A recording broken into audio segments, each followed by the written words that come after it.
Hello and welcome to the Education on Fire podcast. The place where we share creative and inspiring learning in our schools.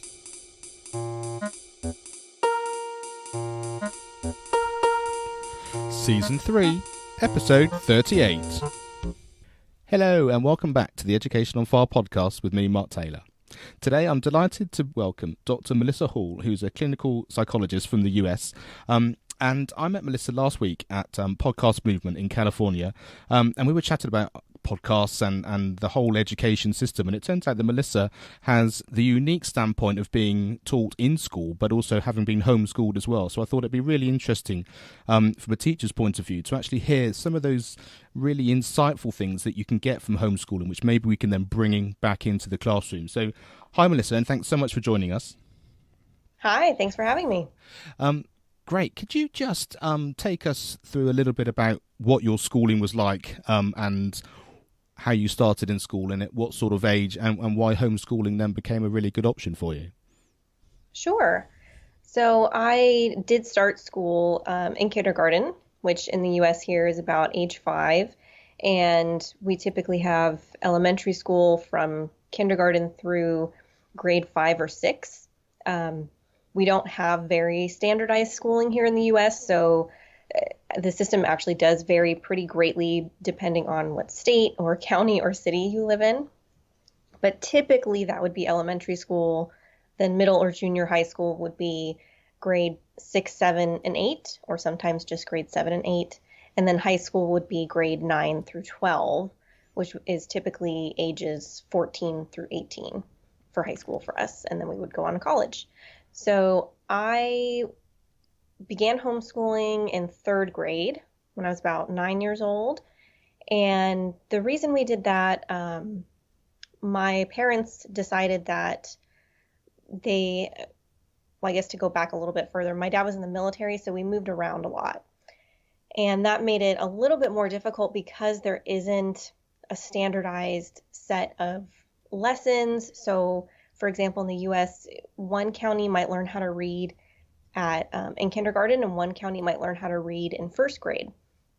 So because there's that great variability, my parents actually put me in a private school so that they could at least then search out different private schools depending on where we moved, so I could stick with the same curriculum, which looking back is pretty smart, right? Yeah. So that did help because I did move to a couple of different schools. So even though I only went to school until 3rd grade, I was in 3 different schools throughout my schooling time and was able to stick with that same curriculum. And so if we moved in the middle of the year, for example, the classroom I went to was literally on the same lesson I had just left off. So I didn't have to worry about mixing anything up.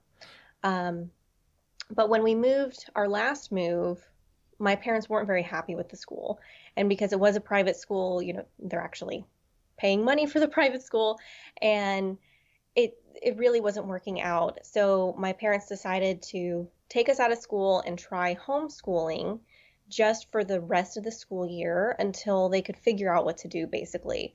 Homeschooling wasn't really a great option for them. It was sort of this is our only option at this point until we can figure out what we want to do later, since we had just moved to the area and they weren't quite familiar with everything yet. So that's why we started homeschooling. And then it just so happened that was right, I think, the same month that we were taken out of school was when my dad was called up to Desert Storm. So he was deployed.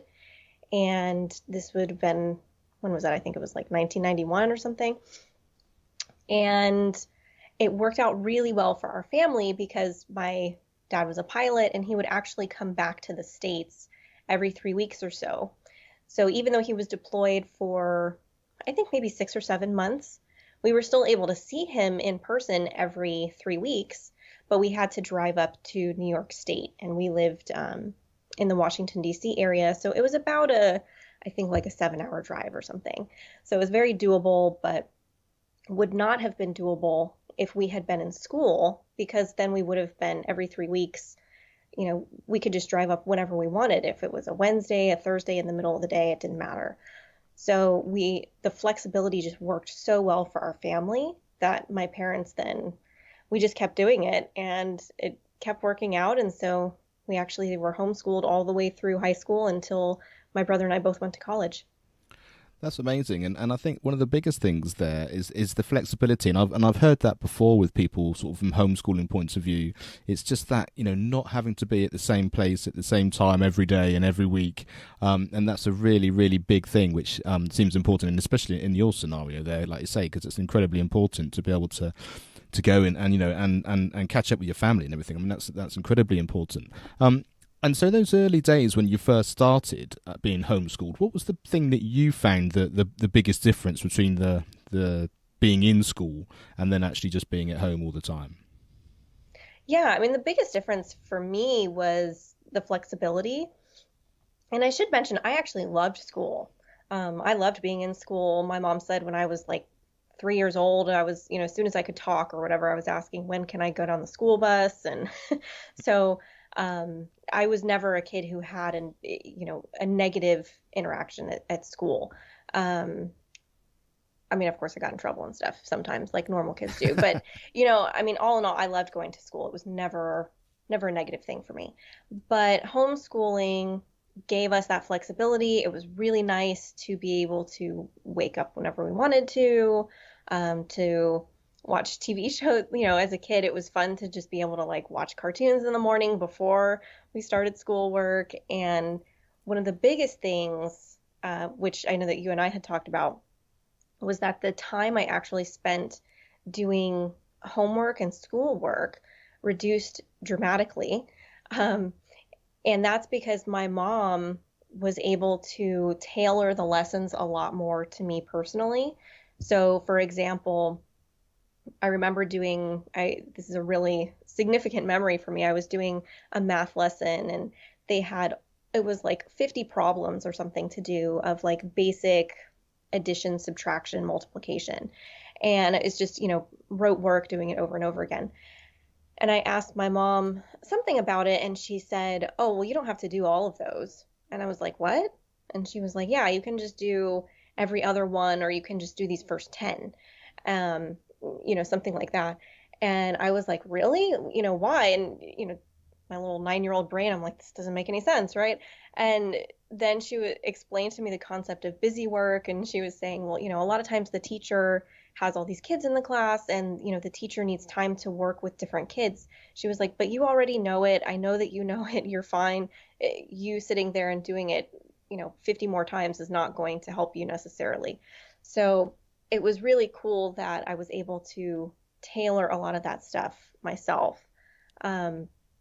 And then pretty early on, I would say probably from 5th or 6th grade or so, and I'm a person who has a lot of initiative just naturally, I started planning out my school years myself. So I would, at the beginning of the year, go through all the lessons and I would just count them up and say, okay, there's this many lessons of English, for example, in my book.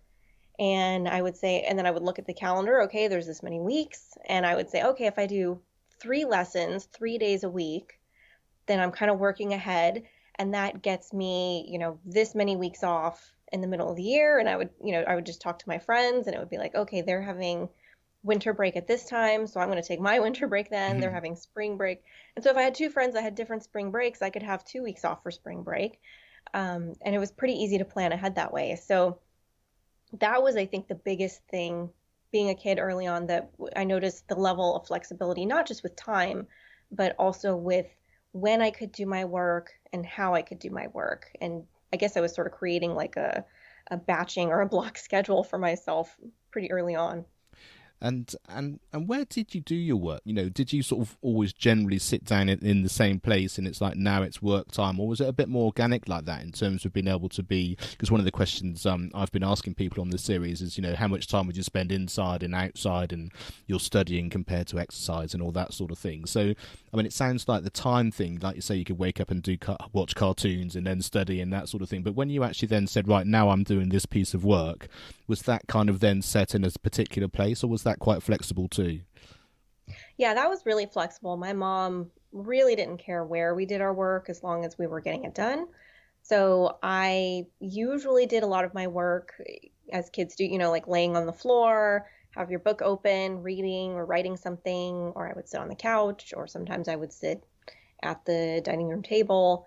So it really just depended on how I felt at the time, um, and what was most comfortable for me. I will say that's probably one of the things where even now it's difficult for me to sit at a desk for a really long period of time, because I really didn't have to do that for very much in my life. So transitioning to college wasn't as big a deal because college classes tend to be shorter, and you have a various schedule. You're not just sitting in one seat for 7 hours, for example. But like being at work, and when I've had desk jobs, that's been very, very difficult. So I've always um, sought out work in my adult life where I don't have to sit at a desk for a long period of time, because I've really just never gotten used to that. So, I mean, I think that's something that even, teachers in classrooms, I do think can apply in sort of creative ways, is, recognizing that I don't think it's really a natural thing for kids to sit for such a long time. And I think there can be a balance in having discipline and order in a classroom, which is really necessary, but then also, giving children flexibility to be able to get up and move around and physically change location. Even doing that can be really helpful. Yeah, and I think the thing that really struck me then, which I think is really interesting, is that what often happens in school is the fact that students that need specific help, and it needs to become personalised learning, get the help they need if the school deems them to be struggling, and whether that's just because they feel they need more help, or whether it's because the tests are really important and they need to make sure the grades are high enough. I mean, it depends which side of the fence you want to look at that sort of thing. But that being said, that what you just said then about being able to move around the room actually is a way of really helping at that sort of personalised learning, even if you can't have completely individual strands of learning going through because there are too many people in the class.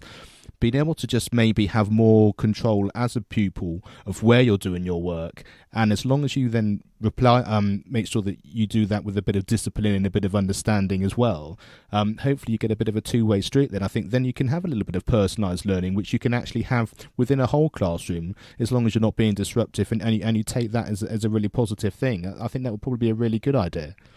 Yeah, absolutely. And I can even say, related to this but unrelated to homeschooling, um, being a psychologist and testing people, one of the things I do is ADHD evaluations for adults.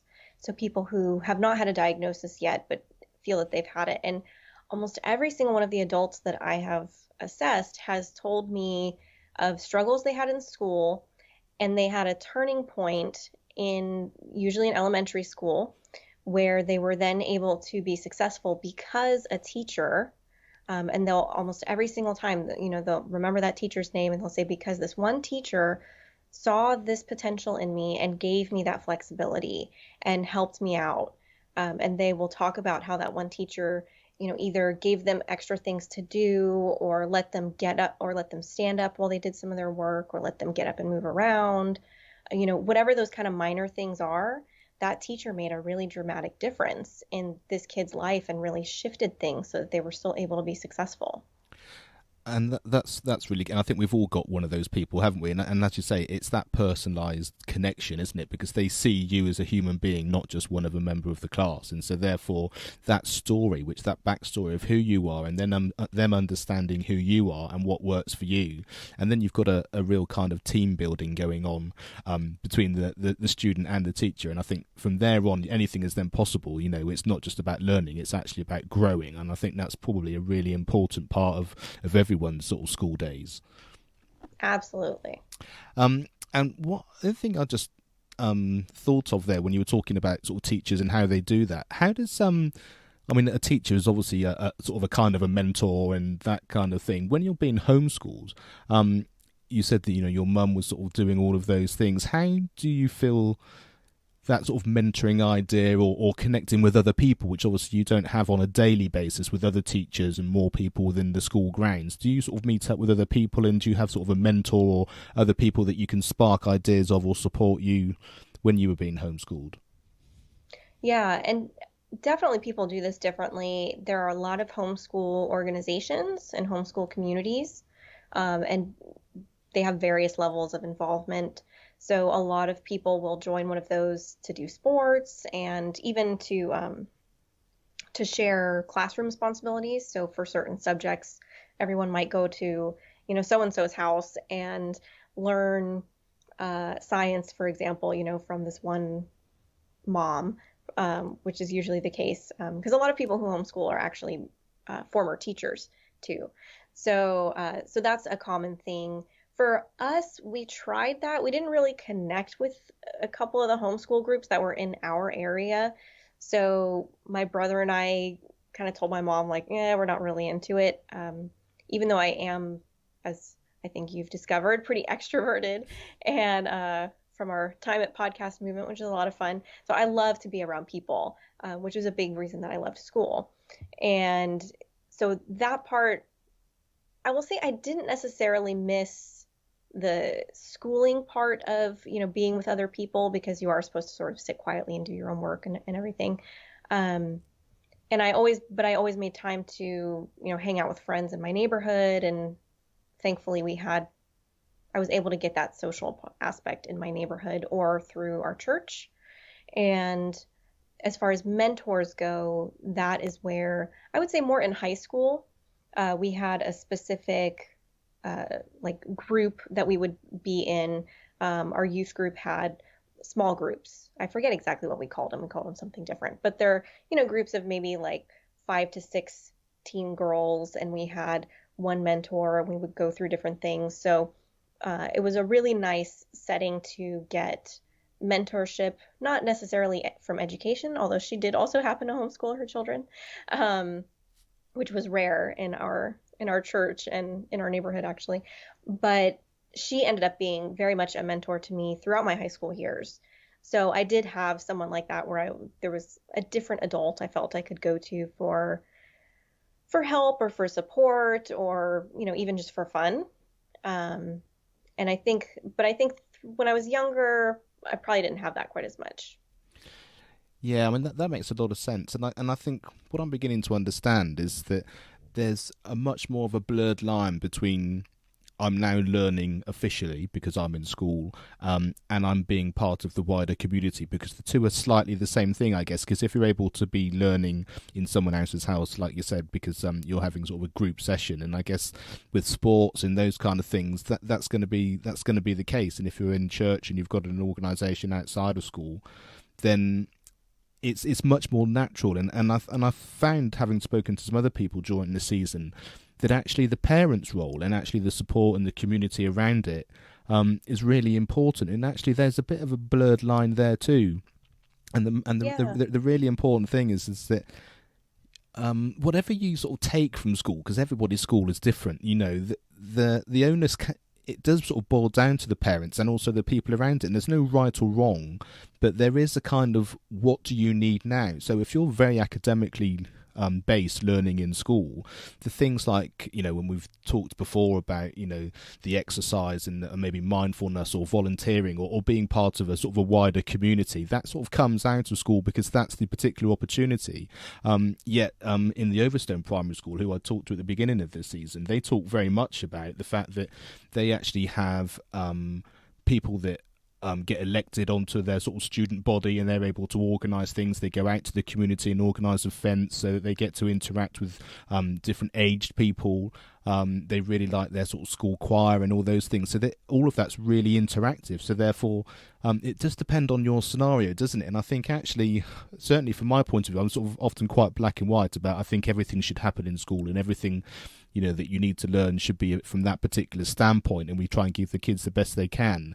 But actually maybe just sort of slightly allowing it to seep through to kind of a little bit, like I said before, about the story, really. If you understand what a child does outside of school, whether it's a club, whether it's an organisation or a church or something that they're actually doing, being able to bring that into school, even if it's only in terms of a conversation, it then starts to join it all up, rather than just kind of, now we're studying and now you're going home. And I guess that's probably a really important thing from a student point of view as well. And I guess, as you said, being at homeschooled, those things really just happen automatically as part of the same package, really. Yeah, yeah, and I think it is. I mean, I think about being at church and also Another really influential thing from middle school through most of high school was I took art lessons.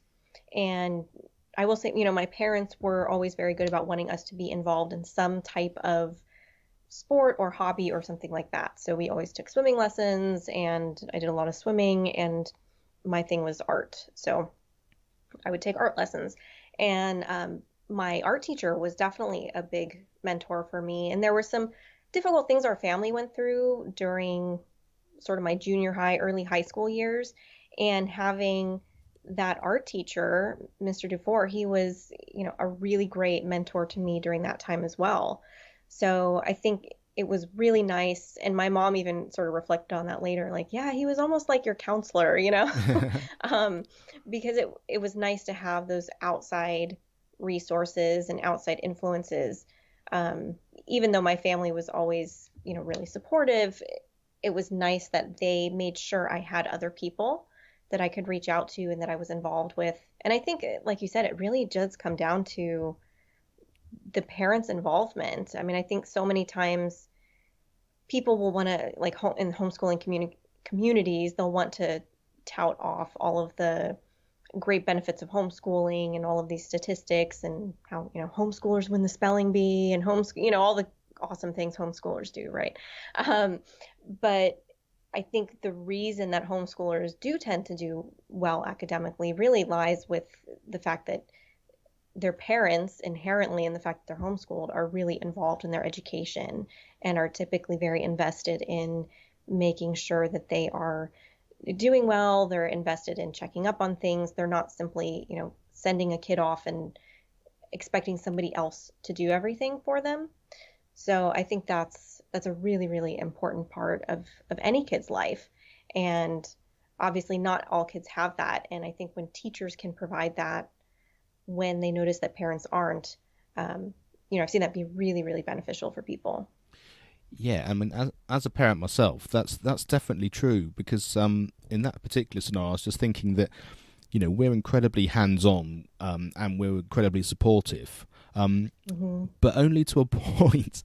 In as much as if there's something going on or a particular thing that we don't agree with, we sort of have a little bit of a line that we have to sort of, I guess, straddle in some ways, because one, we want to make our kids independent and actually think for themselves, and one of our big no-nos is homework during holidays. I believe that it's really important that you have downtime and a chance to reflect and a chance to sort of get your energy back and then sort of start again. And so that always feels a little bit funny because that's almost going against the school, because the school will still set homework.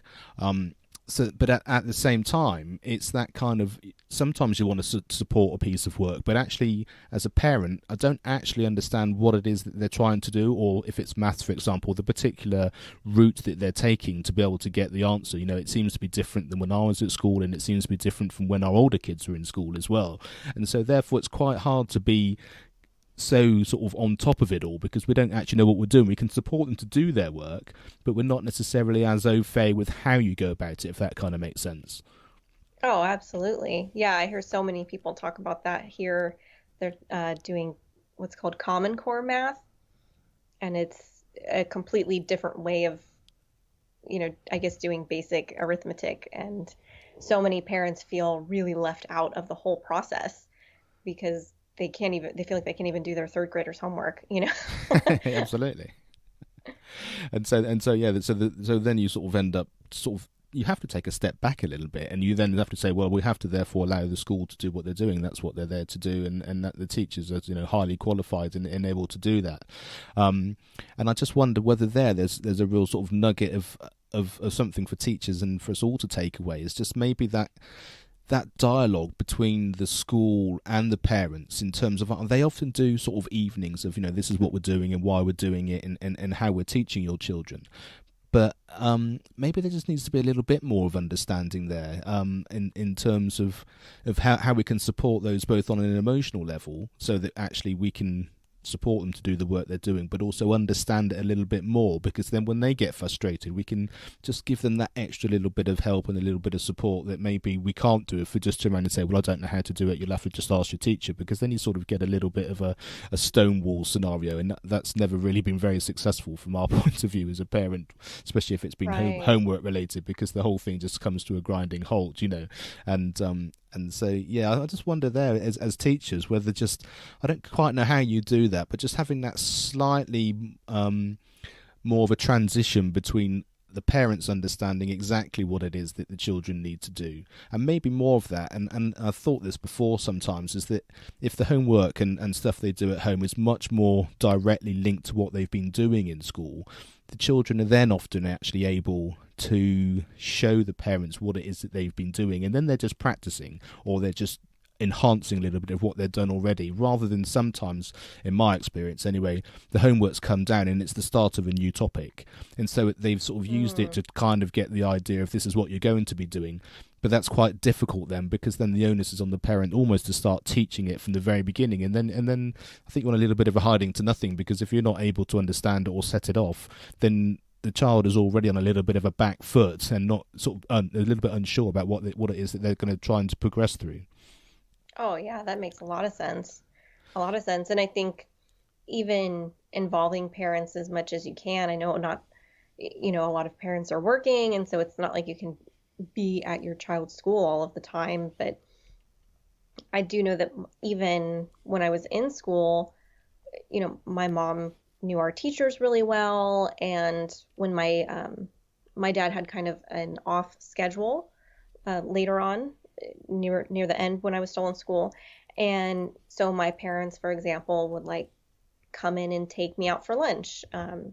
And we would go out and have lunch in the middle of the day and then come back. And I remember the teacher at that school, and of course, this is one of the reasons we left, but the teacher at that school thought that was a horrible idea for my parents to come in and take me out to lunch in the middle of the day.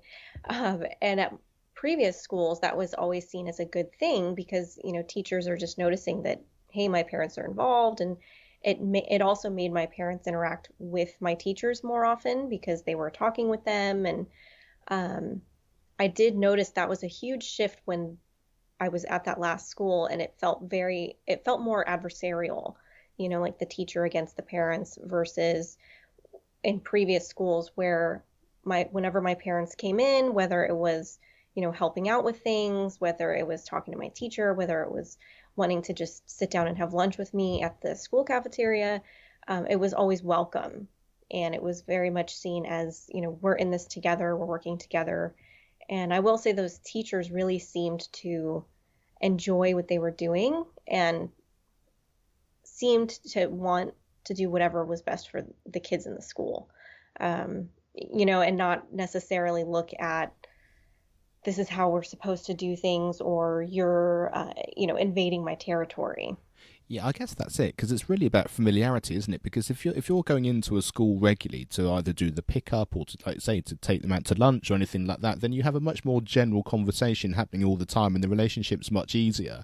When the only time you're going into school is because it's parents' evening, or they're telling you how well your child is doing as part of their progress, then it becomes very much, well, you tell me this and I'll tell you that. And the relationship then is very different between the parents and the teachers. And actually, I think that much more organic, more regular thing, especially as the child starts to grow up, because obviously when they're tiny, you're there much more in the playground, dropping off and picking up. But as they start to get older, towards the end of primary school here, sort of age sort of 9, 10, 11, that might be slightly different. And especially, I guess, if you work and your child goes home with an after school club or a babysitter or something like that, then you have even less direct access. And I guess that probably makes quite an important difference, really. Yeah, and hopefully technology, obviously this, wasn't happening 20 years ago when I was in school, but I've heard of, being able to email teachers, and teachers having different things online where parents can then communicate, and, hopefully that can help with everyone's demands on time and maybe not being able to be available, but still increasing communication. Yeah, I think that's true. I think there's the Class Dojo and those sorts of things over here in the UK, which have really helped that kind of thing and that sort of ongoing scenario. Certainly in Tommy, our our son's school, everything is online. We know what he's had for lunch, which classes he's been to, how well he's done in his tests often before he even knows. So it's actually quite, certainly all those things are available now. And like I say, the ability to email teachers directly as well, which is probably good or bad, depending on how much time and how many people are getting in contact. But yeah. and we had an interesting conversation last night, actually. We were just staying, while I was doing my show this week, was chatting to my sister-in-law and my brother-in-law, and we were talking about the sort of the more practical skills, which I would quite like to have learned in school. One of the things, I might be able to do algebra, but one of the things I found hard to do, having not had much opportunity, was to how to put a shelf up straight, what kind of drill to use and that sort of thing. So I'm just interested, as a homeschool person, things... Did you sort of have specific lessons because you had the option to do things completely yourself? Once you got out of the academic arena, did you have more practical things that you did which was technically part of your homeschooling, or was that just more family life? And I guess that might even go into sort of financial related things. One of the questions I was asking on this season was talking about money and budgets and savings and financial planning and that sort of thing, which often doesn't happen in schools unless they're doing a project of some description. But did you sort of have that part of your sort of homeschool curriculum, or was that just, again, that sort of blurred line between your general home life and actually your education? Yeah, I think it was more of a blurred line, stuff that probably would have happened regardless. I think the biggest difference was we did do a lot of trips. So since my dad had kind of an off schedule, pretty much through most of my life while we were homeschooled. And since we were homeschooled, that gave us flexibility to plan longer trips in the middle of the year. And so my family did travel a lot. So I'd say that was probably the biggest difference, because we were able to go to Colonial Williamsburg. We were able to do a trip cross country and see all of these different things. And so we did get to experience a lot that we probably wouldn't have if we had had to stick with a regular school schedule. But as far as other things, like, for example, when I started working when I was 16 and had to do taxes, I mean, I think, I would have been asking my parents for help with that regardless. Whether or not I was in school. So I can't think of other things that would really fit that mold, except for the travel. Yeah, and I guess it's the freedom, isn't it? And that's the difference, because you have, when it's just like, say, yourself and your brother and your family going on a trip, then you could just decide to do it and you've got no ties. If you've got a class of 30, and then you've got all the expenses and the logistics of that, it's obviously much different. But I think it is true, certainly, that school trips are incredibly important, and I think that getting out of the classroom in whatever you can, and I think to make the sort of the correlation between the two types of learning, it's just being able to bring those things together. Any trips you can do really does help. Any personalised learning that you can do really does help, and anything you can just do to really bring that into the classroom, to make the story of the child, and also I think the idea of their progression and what it is that you're trying to do and how you can help them get to where they want to go, or whatever they're trying to achieve, is key. And I think that's probably where the similarities and the ideas of where the two types of education come together. And I think that's a really important thing, and it's really tricky as a teacher to do that when you've got a whole class. But I think part of it's just being mindful that maybe that's what we're aiming for, that's what we can achieve. And so when you're having that decision of, should we go on that trip or not, actually let's try and make it happen. And can I just let this child have a bit more freedom and maybe stand up for a few minutes while he's doing his doing his work, or maybe go and sit on the carpet and do an extra bit of work? Actually, just at least give it a go and see if it works for them, because if it works for them, it's probably going to work for you, because it'll free up some of your time and your energy for the other people in your class as well. And maybe that's the thing, just to explore. Yeah, definitely. And I would say, to think outside the box as much as you can, and talk with other people. I can even think of one friend I know who was a teacher in a Montessori school, and he would talk about, this one kid I have, he's really, really smart, and he's always finishing his work early. So my friend was going to the library and picking up books about topics he knew the kid was interested in, so that he could then give the kid something to do and continue learning. But it was, based on this child's interests. And so I think when you see things like that, there's always something you can do to try and personalize things a little bit for those kids that need it. Yeah, I think that's a